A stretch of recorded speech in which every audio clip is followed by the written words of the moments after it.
Hi, this is Catherine Loghan with BoardGameGeek here at SPIEL 2019. I'm sitting here with Paul Tudels from Underground Games, and he's here to talk about Castle von Loghan.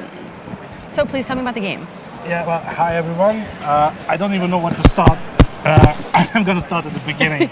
So, Castle von Loghan, it's my first attempt to create a narratively driven dungeon crawler, or how we want to say it. Yeah, okay. It's, the story, it's about time travel.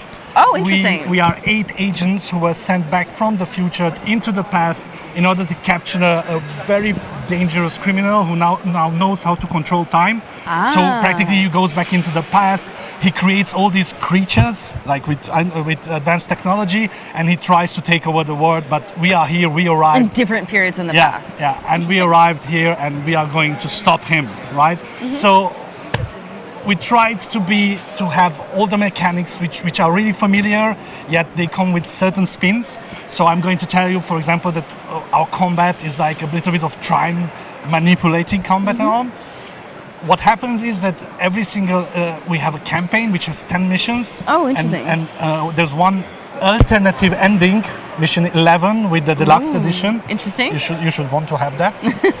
Right, so our main feature is that every single player plays as one team, right? We are one team, we share health and clarity, right? So whenever somebody does something stupid, we all kind of suffer from it, right?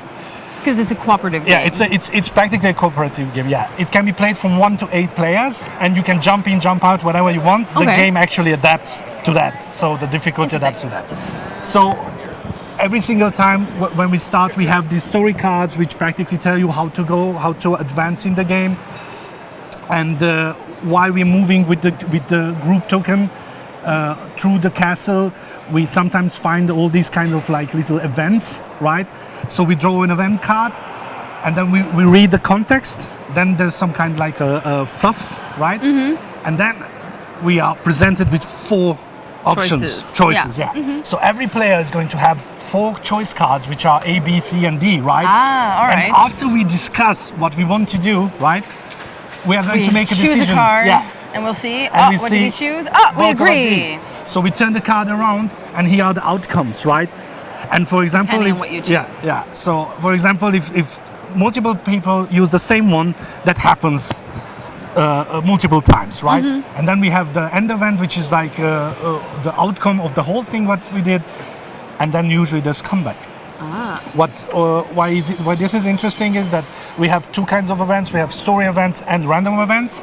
Story events are more narratively driven, and they actually drive you through the whole mission, while random events are just things that happen in a completely wild time anomaly, right? Okay. So at one point you can be in World War II, another point you can be... Because there's a glitch in the time continuum. So every room is like something completely different, right? So let's go a bit down to combat. We have a multitude of enemies. My publisher keeps telling me that we have too many enemies, right? So whenever you never had too many. As long as they don't come at you at once, right? Yeah. So the thing is that all these enemies, when they attack us, right, the first thing that we do is we have to choose one of the weapons. Let's say that I'm going to choose this Mighty G crossbow, right? And this gives me, they give us attack power and a lot of other things that I'm not going to go into them right now. And this is the player board. Yeah. So practically what happens on the player board is this is your character, name, special skills, right? All kinds of things here. This is the energy. This is one of the currency of what they were doing in the game. Okay. We spent energy because they are dressed in these futuristic suits that practically keeps them sane in this time anomaly. So they need energy for everything they do. We have the left and right hand. So literally you can equip things in left and right. We have the belt, we have back belt, and we have backpack. So you can have different equipment pieces. Yeah, because the thing is that in our game you have small and you have large items, right? So whenever you find a large item, you have to show it to everyone because they see it, and you can only either hold it in your hand, in your belt, or your back belt. But when you find a small item, you can store it in your backpack, up to 6 ones, and you don't have to show it. Why is this important? Because sometimes this game is not really cooperative. Everybody has their own little agenda, little secrets here and then, twists and turns in the story, and so on.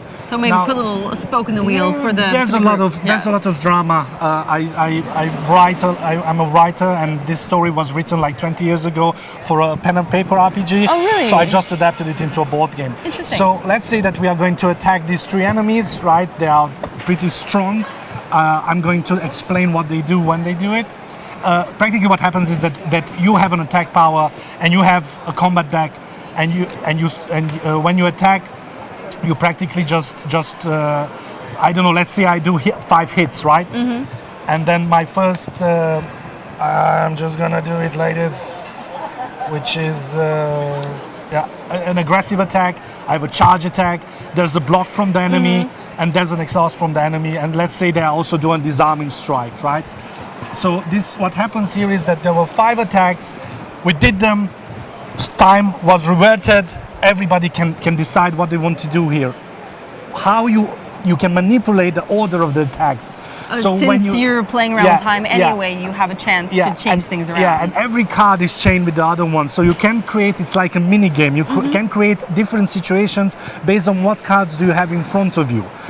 You can negate cards. I say I can negate cards because of the effects of paying the energy. Exactly. And then I'm going to eventually generate an amount of damage that is going to be then applied to the enemy.